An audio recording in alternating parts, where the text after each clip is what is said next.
ചൂരൽമലയ്ക്കും മുണ്ടക്കൈക്കുമൊപ്പം സർക്കാരിന്റെ അടിയന്തര ശ്രദ്ധ പതിയേണ്ട സ്ഥലമാണ് കോഴിക്കോട്ടെ വിലങ്ങാട്. 10ഇടങ്ങളിലായി ഉണ്ടായ ഉരുൾപൊട്ടലിൽ ഒരു നാടൊന്നാകെ നാമാവശേഷമായ കാഴ്ചയാണ് വിലങ്ങാട്ടേത്. 112 വീടുകളാണ് അവിടെ തകർന്നത്. രക്ഷാപ്രവർത്തനത്തിന് ഇറങ്ങിയ ഒരാൾക്ക് ജീവൻ നഷ്ടമാവുകയും ചെയ്തു. കഴിഞ്ഞ മാസം 30-ന് പുലർച്ചെ വിലങ്ങാട് 10ഇടങ്ങളിൽ ചെറുതും വലുതുമായ ഉരുൾപൊട്ടൽ. ഒരു പ്രദേശം ഒന്നാകെ ഒറ്റപ്പെട്ട കാഴ്ചയാണ് പിന്നീട് കണ്ടത്.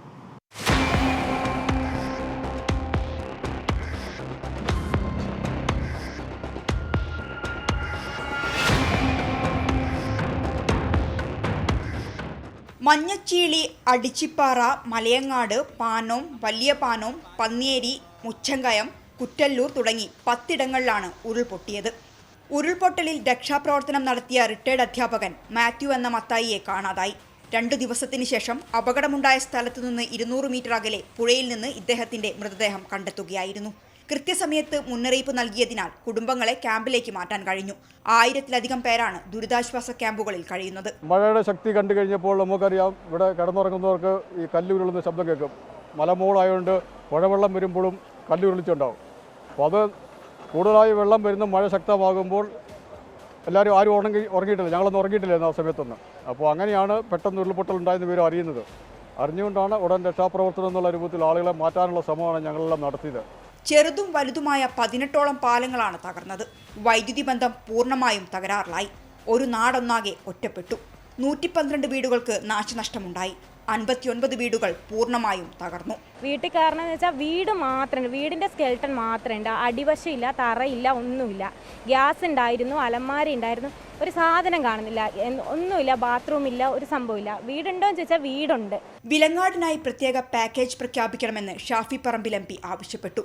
മന്ത്രിമാരായ PA മുഹമ്മദ് റിയാസും റോഷി അഗസ്റ്റിനും K രാജനും വിലങ്ങാടെത്തി. വിലങ്ങാട് വളരെ ഗൗരവപ്പെട്ട ഒരു പ്രശ്നമായി നമ്മൾ കാണുന്നുണ്ട്. വിലങ്ങാട് വേറെ ഏതെങ്കിലും വിധത്തിൽ താരതമ്യം ചെയ്യപ്പെടാൻ പറ്റാത്ത വിധത്തിൽ ഗൗരവമായിട്ടുള്ള ഉരുൾപൊട്ടലിൻ്റെ മേഖലയായി. ആ ഉരുൾപൊട്ടലിൻ്റെ ശാസ്ത്രീയമായിട്ടുള്ള സ്ഥിതി എന്തായിരുന്നുവെന്നും അതിൻ്റെ തുടർചലനങ്ങളെ സംബന്ധിച്ചിട്ടുള്ള അഭിപ്രായം എന്താണെന്നും ശാസ്ത്രീയമായി പരിശോധിക്കാൻ ഒരു ഉന്നതതല സംഘത്തെ വിലങ്ങാട്ടേക്ക് ഏതാനും സമയങ്ങൾക്കകം അയക്കും. ഡിസാസ്റ്ററിൻ്റെ കമ്മീഷണറായിട്ടുള്ള A കൗശികൻ IAS ഞങ്ങളുടെ കൂട്ടത്തിലുണ്ട്. ഇന്ന് തന്നെ ആ കാര്യത്തിൽ ഓർഡറാക്കി ഏറ്റവും പെട്ടെന്ന് അവിടേക്ക് എത്തിക്കാനുള്ള സ്ഥിതിവിശേഷം ഉണ്ടാകും. അതുകൂടി പരിശോധിച്ചുകൊണ്ടാകും ഇവിടുത്തെ തുടർചലനങ്ങളെല്ലാം രേഖപ്പെടുത്താൻ വേണ്ടി പറ്റുക. ഇവിടെ ഉണ്ടായ വീടുകളുടെ നഷ്ടത്തെക്കുറിച്ച് ആദ്യ കേൾവിയിൽ 43 വീട്, 120 ഭാഗികമായിട്ടുള്ള പ്രശ്നങ്ങളെന്നൊക്കെ പറഞ്ഞു. അത് സാധാരണ STRFൻ്റെ ഒരു പാക്കേജിൽ പെട്ടാൽ ചെറിയ വിധത്തിലുള്ള സഹായമേ ഉണ്ടാകുള്ളൂ. അതങ്ങനെ ആയിരിക്കില്ല. ഒരു പ്രത്യേകമായ പരിഗണനയോടെ വിലങ്ങാടുണ്ടായ പ്രശ്നങ്ങളെ കാണും. അതിനാവശ്യമായിട്ടുള്ള പരിഹാര നടപടികൾ സർക്കാർ എടുക്കും.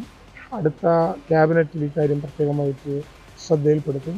ആ വിധത്തിൽ കേരളം എങ്ങനെയാണോ ദുരന്തമുഖത്ത് നിൽക്കുക, അതേ കരുത്തോടെയും ആവേശത്തോടെയും കേരളം വിലങ്ങാടിന് വേണ്ടി ഒരുമിച്ച് നിൽക്കും. ഇന്നിപ്പോൾ വിലങ്ങാട് തിരിച്ചുവരവിന്റെ പാതയിലാണ്. വെള്ളം കയറി നശിച്ച വീടുകൾ വൃത്തിയാക്കി തുടങ്ങി. കടകൾ തുറക്കുന്നു. തകർന്ന പാലങ്ങൾക്കു പകരം താൽക്കാലിക പാലങ്ങൾ നിർമ്മിക്കുകയാണ്. തകർന്ന 300ഓളം വൈദ്യുതി തൂണുകൾ പുനഃസ്ഥാപിച്ചു. വൈദ്യുതി വകുപ്പിലെ 150ഓളം തൊഴിലാളികൾ ഇതിനായി രാത്രിയെന്നോ പകലെന്നോ വ്യത്യാസമില്ലാതെ പ്രവർത്തിച്ചു. വിലങ്ങാട്ടെ നാശനഷ്ടത്തിന്റെ കണക്കെടുപ്പ് റവന്യൂ, കൃഷി വകുപ്പുകൾ തുടരുകയാണ്. 12 കോടി രൂപയുടെ കൃഷിനാശമുണ്ടായതായാണ് പ്രാഥമിക വിലയിരുത്തൽ. മലയോര മേഖലയിൽ അധികം ആളുകളും ജീവിക്കുന്നത് കൃഷിയെ ആശ്രയിച്ചാണ്. 230 കർഷകരുടെ കൃഷി നശിച്ചെന്നാണ് പ്രാഥമിക കണക്ക്. വിലങ്ങാടിനെ തിരികെ കൊണ്ടുവരാൻ പ്രത്യേക പാക്കേജ് വേണമെന്നതാണ് പൊതുവായ ആവശ്യം. അടുത്ത മന്ത്രിസഭാ യോഗം സഹായവുമായി ബന്ധപ്പെട്ട കാര്യങ്ങൾ തീരുമാനിക്കുമെന്ന് റവന്യൂ മന്ത്രി അറിയിച്ചിട്ടുണ്ട്. വയനാട്ടിലെ ജനത്തെ പോലെ ചേർത്തു പിടിക്കേണ്ടവരാണ് വിലങ്ങാട്ടെ ദുരിതബാധിതരും. മിഥില ബാലൻ, 24 കോഴിക്കോട്.